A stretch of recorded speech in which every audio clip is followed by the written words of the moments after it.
জ্যৈষ্ঠ মাসে প্রতি মঙ্গলবার জয় মঙ্গলচণ্ডী ব্রত কিভাবে পালন করবেন এবং ব্রতের জন্য কি কি প্রয়োজন হয়। জ্যৈষ্ঠ মাসে এই ব্রত পালন করার নিয়ম: পয়লা জ্যৈষ্ঠ থেকে সংক্রান্তি পর্যন্ত যতগুলো মঙ্গলবার পড়ে প্রত্যেকটি মঙ্গলবারে নিয়মিতভাবে ব্রতের পালন এবং অনুষ্ঠান করতে হয়। কুমারী এবং সধবা মহিলারাই এই ব্রত পালন করতে পারে। এই ব্রতের জন্য কি কি দ্রব্যের প্রয়োজন হয়: 17টি সুপুরি, ধান, দূর্বা ঘাস, ফুল, পাকা আম, পৈতে ও কাঁঠাল ইত্যাদি। এছাড়াও প্রয়োজন একটি সিঁদুর কৌটো, একখানা আয়না এবং একটি চিরুনি। প্রথমে আলপনা দিয়ে একটি পদ্ম এঁকে তার মাঝখানে কতকগুলো ধান ছড়িয়ে দিয়ে তার উপর ঘট বসাতে হয়। একেই মঙ্গলচণ্ডীর ঘট বলা হয়।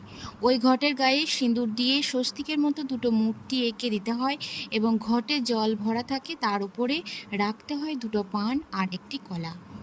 ঘটের পাশে রাখতে হয় ভাড়া। ওই সময় সাধারণত যেসব ফল পাওয়া যায় তাই দিয়েই ভাড়াটা তৈরি করতে হয়।